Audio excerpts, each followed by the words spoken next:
हमारे साथ हमारे दो सहयोगी इस समय मौजूद हैं। फतेहपुर सीकरी से हमारे साथ मोहम्मद कामिर मौजूद हैं, संभल से उमेश श्रीवास्तव हमारे साथ मौजूद हैं। दोनों से जल्दी से एक रिएक्शन ले लेते हैं, तस्वीरें देख लेते हैं। फतेहपुर सीकरी से मोहम्मद कामिर के पास सबसे पहले चलते हैं। मोहम्मद कामिर, क्या लग रहा है?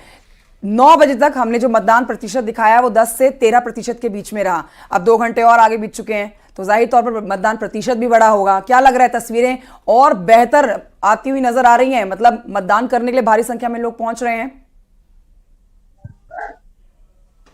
बिल्कुल, देखिए मतदान प्रतिशत जिस तरीके से लगातार बढ़ रहा है उससे साफ अंदेशा है कि लगातार मतदान के लिए लोग भारी मात्रा में पहुंच रहे हैं।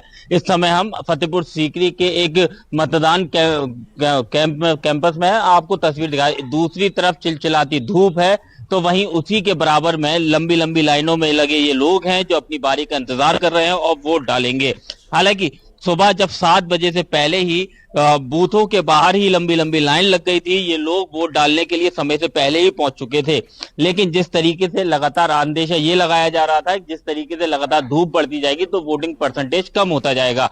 लेकिन फतेहपुर सीकरी लोकसभा क्षेत्र में जो लोग हैं, जो वहां की जनता है, धूप से उनको कोई दिक्कत नहीं हो रही है और यही वजह है कि लगातार मतदान केंद्र में लंबी लंबी लाइनें लोगों की दिखाई दे रही हैं। वो वोट डालने के लिए घरों से निकल रहे हैं। 9 बजे तक का परसेंटेज जो फतेहपुर सीकरी लोकसभा का था वो 13 से 14% तक आया था। आप लोगों से रिएक्शन ले सकते हैं तो जाहिर सी बात है।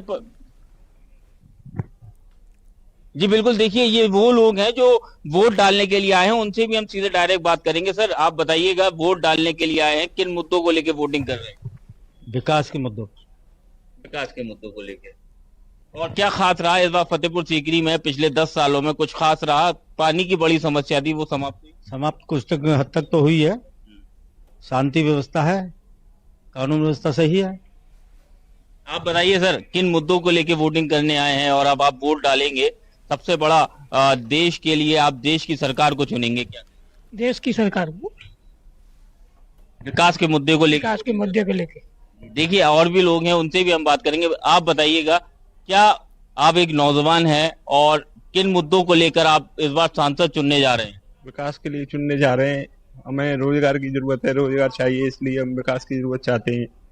विकास कराना सरकार का फर्ज बनता है और विकास होता नहीं है। चलिए, तो जनता जो है अपने अपने मुद्दे व्यक्त कर रही है और लाइन में लोग लगे हैं, अपनी बारी का इंतजार कर रहे हैं। उम्मीद है ये उत्साह इसी तरह बना रहे, बढ़ता रहे। संभल का रुख करते हैं, हमारे सहयोगी उमेश श्रीवास्तव जुड़े हैं वहां से। उमेश, आपसे जानना चाहेंगे, संभल की सीट 2019 में समाजवादी पार्टी ने जीती थी। शफीकुर रहमान बर्क, जो जिनका निधन हो चुका है, उनके बेटे ही जो है वो मैदान में है इस वक्त। तो लेकिन बीजेपी के स्टार प्रचारकों ने भी यहां पर पूरी ताकत झोंक दी है। तो ये मुकाबला आपको क्या यहां कांटे की टक्कर नजर आ रही है, या जनता एक बार फिर से अपने परंपरागत प्रत्याशी या पार्टी के साथ जाना पसंद करेगी? जी देखिए, लोकतंत्र का महापर्व मनाया जा रहा है, डेमोक्रेसी का फेस्टिवल मनाया जा रहा है। तीसरे चरण का रण चल रहा है और निश्चित तौर पर मतदाताओं में गजब का उत्साह देखने को मिल रहा है। सबसे पहले यहाँ की तस्वीरें आप देखिए कि किस तरह से यहाँ पर लोग कतारबद्ध हैं और अपनी बारी का इंतजार कर रहे हैं। जरा कैमरा ऑफ करके दिखाइए तस्वीरें कि किस तरह से लोगों का हुजूम यहाँ उमड़ रहा है। हम इस वक्त कंपोजिट विद्यालय चौड़ा कम्बोह में मौजूद हैं। यह आचार्य प्रमोद कृष्णम का भी गांव है, वो भी कुछ देर पहले यहाँ पर आया और उन्होंने भी मतदान यहाँ पर किया। तस्वीरें आप देख सकते हैं कि कैसे महिलाओं में भी उत्साह है, पुरुषों में भी उत्साह है और सभी अपने पूरे परिवार के साथ यहाँ मताधिकार का प्रयोग करने के लिए आ रहे हैं। हम कुछ मतदाताओं से बात करते हैं और जानते हैं कि उनका क्या कहना है, किन मुद्दों के आधार पर वोट डाला गया है। आप ये बताइए, किन मुद्दों के आधार पर आपने अपने मताधिकार का प्रयोग किया, क्या कहना चाहेंगी और देश की कैसी सरकार, अच्छी सरकार चुननी है? ऑब्वियसली अच्छी सरकार चुननी है और मैंने अपने मत का प्रयोग भारत को सशक्त करने के लिए, एक नए भारत के निर्माण के लिए, भारत विश्व गुरु बने, उसके लिए मैंने अपना मतदान दिया है। और जो भी मतदान दिया है, मैं ये विश्वास करती हूँ कि सरकार उस पक्ष में बनेगी और एक सशक्त भारत बनेगा। सशक्त भारत बनेगा। कुछ और महिलाएं हमारे साथ मौजूद हैं, उनसे बात कर लेते हैं। मैडम, आप क्या कहेंगी? आप नीली स्याही भी दिखा दीजिए, अपनी फिंगर दिखा दीजिए, ऐसे करके दिखाएं फिंगर कि किस तरह से यहाँ पर नीली स्याही लगी हुई है फिंगर पर। लोकतंत्र की ताकत का एहसास कराती हुई ये सारी महिलाएं यहाँ पर अपने मताधिकार का प्रयोग करने के लिए आ रही हैं। आप बताइए, क्या कहना चाहेंगी, क्या सोच करके आपने मताधिकार का प्रयोग किया? कैसी सरकार होनी चाहिए? अच्छी सरकार होनी चाहिए, देश की सरकार होनी चाहिए? देश की सरकार होनी चाहिए, अच्छी देश की सरकार होनी चाहिए। क्या मुद्दे हैं, क्या सोच करके आपने मत डाला? अपने वोट को जब डालने गई आप, ईवीएम के सामने खड़ी हुई, तो आपके जहन में कौन कौन से मुद्दे चल रहे थे कि विकास होना चाहिए, डेवलपमेंट होना चाहिए? विकास होना चाहिए, अपना देश का विकास होना चाहिए, अपना विकास होना चाहिए, और क्या होना चाहिए। देश का विकास होना चाहिए, अपना विकास होना चाहिए, यही कहती हुई नजर आ रही। कुछ युवाओं से बात कर लेते हैं। आप ये बताइए, क्या कहेंगे आप? वोट डालने के लिए कतारबद्ध हैं, लाइन में लगे हुए हैं, क्या सोचते हैं देश के बारे में और किन मुद्दों के आधार पर अपने मताधिकार का प्रयोग करने के लिए जा रहे हैं? अच्छा भारत, अच्छा भारत, अच्छा भारत, श्रेष्ठ भारत जी, अच्छा भारत, श्रेष्ठ भारत हो, ये मुद्दे हैं। आप क्या कहेंगे बताइए, क्या कहना चाहेंगे? वोट देने के लिए जा रहे हैं, कतारबद्ध हैं, खुश हैं कि मताधिकार का प्रयोग करने के लिए जा रहे हैं? बहुत अच्छा खुश हैं, बहुत अच्छे, बहुत अच्छा खुश हैं। आगे बढ़ेंगे, महिलाओं की तरफ भी चलेंगे, उस लाइन में भी दिखाएंगे कि किस तरह से लोग कतारबद्ध हैं। कुछ लोगों से और बात करने की कोशिश करेंगे और जानेंगे कि आखिर उनका क्या कहना है और मुद्दे क्या हैं। मैडम, आप क्या कहेंगी? बातचीत कर रहे हैं उमेश, आगे भी हम आपके पास लौटेंगे, लोगों के मुद्दे जानेंगे, लेकिन हमारे साथ विशेष मेहमान भी जुड़े हुए हैं। बीजेपी प्रवक्ता समीर सिंह जी हमारे साथ हैं। समीर जी, जिन 10 सीटों पर उत्तर प्रदेश में आज चुनाव हो रहा है, 8 सीटें 2019 में बीजेपी के खाते में गई थी। एक तरह से ये जो पूरा क्लस्टर है, ये बीजेपी का किला या गढ़ कहा जाता है।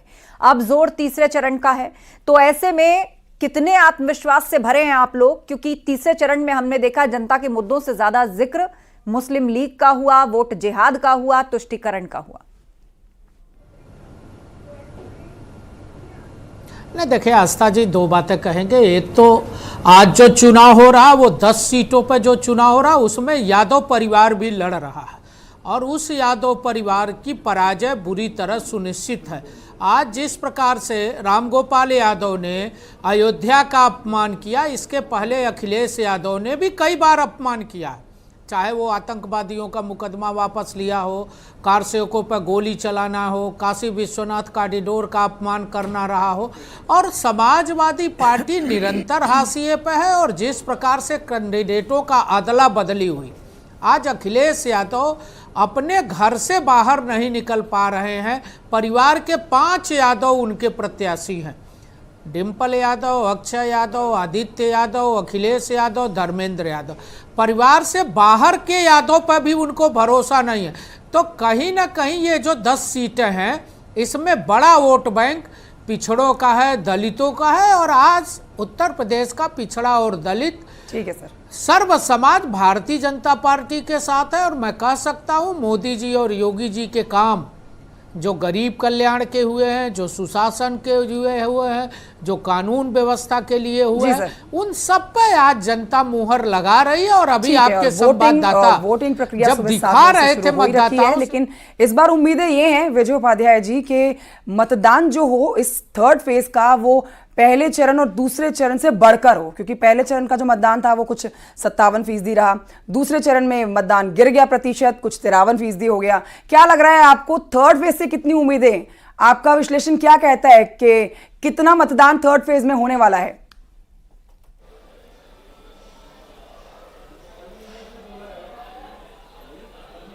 विजय उपाध्याय जी, आपको आवाज आ रही है मेरी? तो विजय उपाध्याय जी बात नहीं पहुंच रही है, हमारी आवाज नहीं पहुंच रही है। बहरहाल लंबी ये चर्चा चलने वाली है क्योंकि मतदान लगातार चल रहा है। सुबह 7 बजे से न्यूज 18 पर भी आप ये बड़ी कवरेज लगातार देख ही रहे हैं। फिलहाल एक छोटे से ब्रेक के लिए यहाँ रुकना होगा। हमारे सहयोगी और मेहमान लगातार हमारे साथ बने हुए हैं। एक छोटा सा ब्रेक, जल्द लौटेंगे।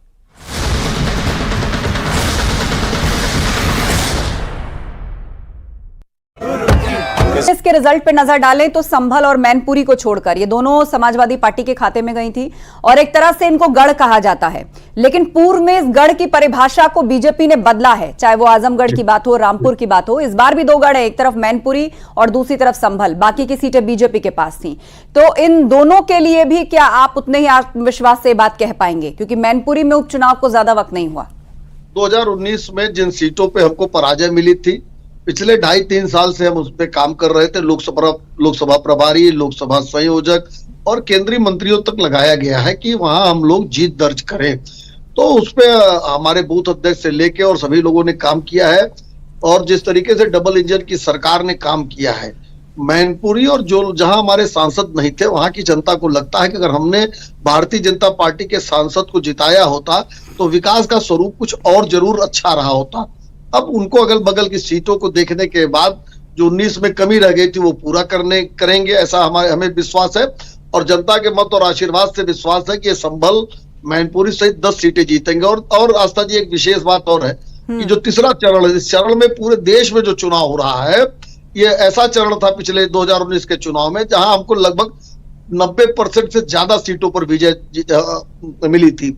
गुजरात की सीटों पर चुनाव हो रहा है, वहां 100% सीटों पर हम जीते थे। तो हमारा कंपटीशन गुजरात, उत्तरांचल, राजस्थान जैसे राज्यों से है कि वहां के कार्यकर्ताओं ने जैसे सारी सीटें दी थी भाजपा को, वैसे उत्तर प्रदेश के कार्यकर्ता और जनता भारतीय जनता पार्टी को 80 सीटों का योगदान करके उनके बराबर खड़े हो। जी, अब मुद्दों की बात कर ली जाए मनीष जी, तो जब शुरुआत हुई थी कैंपेन की फर्स्ट फेज से पहले, तो भ्रष्टाचार के मुद्दे को आगे रख करके आप लोग बढ़े थे, लेकिन दूसरा चरण और तीसरे चरण तक आते आते वो सब कुछ कांग्रेस के मैनिफेस्टो पर जाकर केंद्रित हो गया। बार बार यही कहा गया कि इसमें मुस्लिम लीग की झलक मिलती है, तुष्टीकरण करने वालों को दूर रखो।